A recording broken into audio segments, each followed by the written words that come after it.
Comme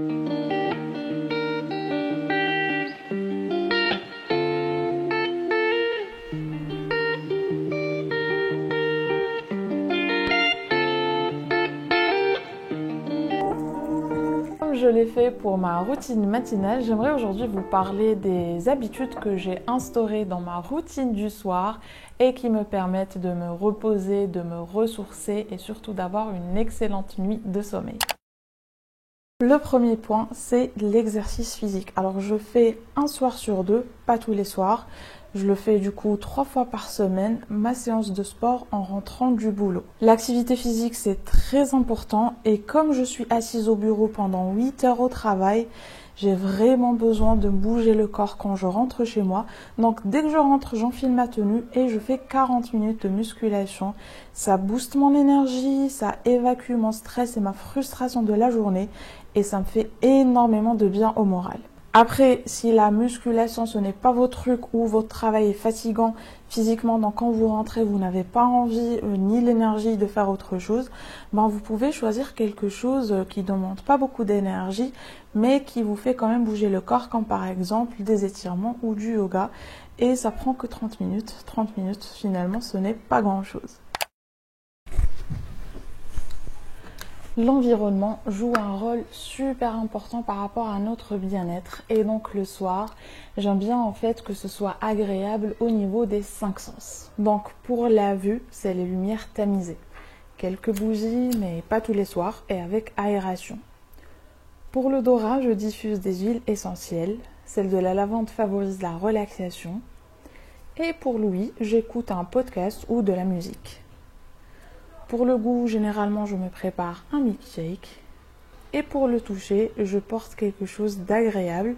Et maintenant qu'il fait froid, j'adore les fuzzy socks. Je sais que le soir, c'est beaucoup plus simple et plus facile de s'allonger, de juste scroller sur son téléphone pour se reposer.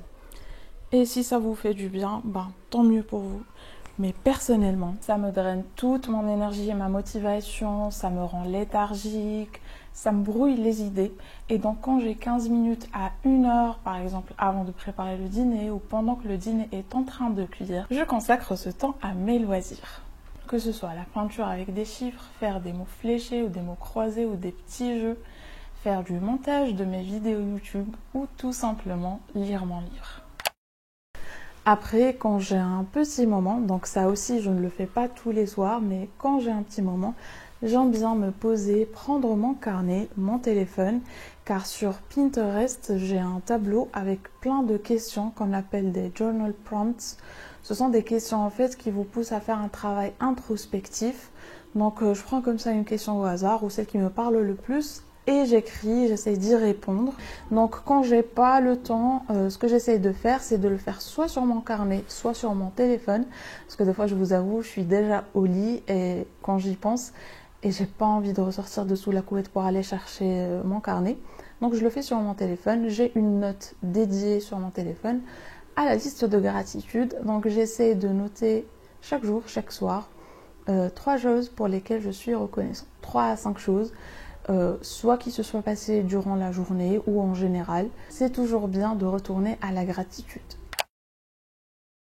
Selon le docteur Matthew Walker, qui est un neuroscientifique spécialiste dans le sommeil, qui a écrit ce livre-là sur le sommeil, il y a 3 facteurs qui influencent la qualité de notre sommeil. Le premier, c'est la caféine et l'alcool. La caféine va rester dans notre corps jusqu'à 8 heures après sa consommation.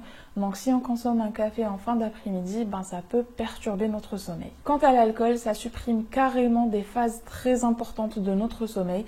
Et même si certaines personnes l'utilisent comme aide-sommeil, ce sommeil va être d'une très mauvaise qualité. Ensuite, nous avons les lumières. Il nous conseille de ne pas du tout nous exposer à de fortes lumières avant d'aller se coucher pour ne pas perturber notre rythme circadien, notamment les écrans.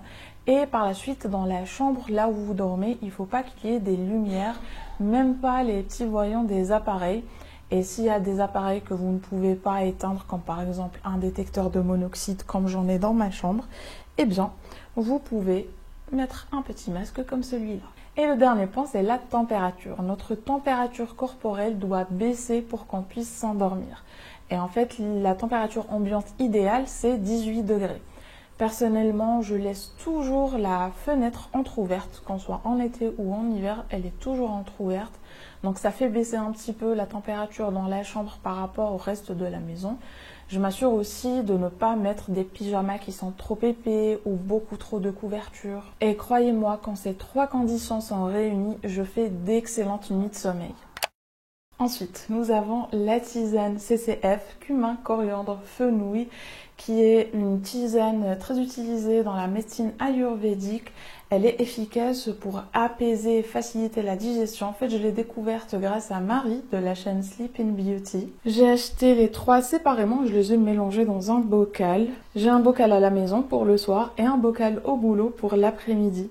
Et ce petit truc, c'est génial, surtout pour le boulot, où je ne vais pas m'amuser à laisser infuser dans une tasse, puis utiliser une passoire pour transvaser dans une autre tasse. Là, je mets mes graines dans ce truc et ça infuse directement dans ma tasse. Après, le soir, je prends mes compléments alimentaires. Donc, je prends des oméga 3 et comme il faut les prendre après le repas et éloigner de la caféine, je préfère les prendre après le repas du soir. Et sinon, nous avons aussi le magnésium. Bon, pour les compléments alimentaires, faites vos recherches, demandez conseil à votre médecin. Moi, je l'ai fait et selon ce que j'ai compris, c'est qu'il y a plusieurs formes de magnésium. Et l'oxyde de magnésium, c'est ce qui est le plus courant. Et pourtant, c'est celui qui est le moins bien absorbé par notre corps. Il faut plutôt privilégier les citrates de magnésium qui vont améliorer votre digestion ou encore les glycinates de magnésium qui permettent de lutter contre l'anxiété et surtout d'améliorer la qualité de sommeil. D'ailleurs, il y a beaucoup de personnes qui disent que leur sommeil a été révolutionné depuis qu'ils prennent des glycinates de magnésium avant de dormir.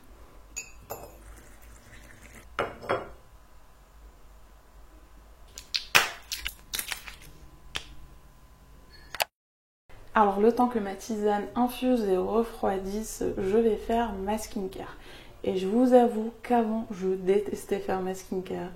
Vraiment, je me traînais dans la salle de bain pour me démaquiller. Je mettais même pas de crème hydratante la plupart du temps. Et j'allais me coucher. Mais à présent, j'adore ce moment. Et c'est tout simplement parce que quand je viens dans la salle de bain le soir faire ma skincare, je regarde un épisode de Friends. Et ça rend le tout mais tellement plus agréable. Après, pour ma skincare, je me démaquille avec de l'eau micellaire. Puis j'utilise ce gel nettoyant. Puis je mets un sérum au rétinal et un autre au niacinamide. Et je finis avec une crème hydratante et un baume à lèvres. Et bien sûr, je n'oublie pas de mettre mes gouttières de contention. Ma skincare est assez minimaliste, mais je vous avoue que depuis que je la fais, je remarque une grande différence sur ma peau. Pour moi, l'important, c'est que les produits ne contiennent pas de perturbateurs endocriniens et qu'ils ne soient pas testés sur les animaux. Pour la méditation, l'idéal, c'est également de le faire au lit avant de se coucher. Et j'aime bien faire des méditations de scan corporel le soir. Donc, je trouve ça très apaisant et ça me permet de relaxer tout mon corps, partie par partie. Il ne se passe pas un soir où je ne lise pas ne serait-ce que quelques pages de mon livre. Et ce qui est génial avec la Kindle, c'est que je peux la poser et avoir les mains libres pour boire ma tisane. Et ensuite, je la pose et je lis jusqu'à m'endormir. Et si vous n'avez pas l'habitude de lire avant de dormir, essayez ça. Croyez-moi, ça va vous assommer. Des fois, je ne lis même pas une page et je m'endors. Et à tous les coups, ça marche. Même pendant la journée, quand j'ai envie de faire la sieste, je lis quelques pages et ça m'assomme tout de suite. Je vous ai fait une autre vidéo où je vous parle de mes habitudes matinales qui sont des habitudes super simples à intégrer à votre routine matinale et surtout qui vous prennent 0 seconde de plus. Donc vous pouvez garder votre routine matinale actuelle et y ajouter ces habitudes, en fait les superposer à vos habitudes. Et ce sont aussi des habitudes qui sont soutenues par des études scientifiques en fait. Et donc je vous parle de tout ça dans cette vidéo que je vous laisserai dans la barre d'infos.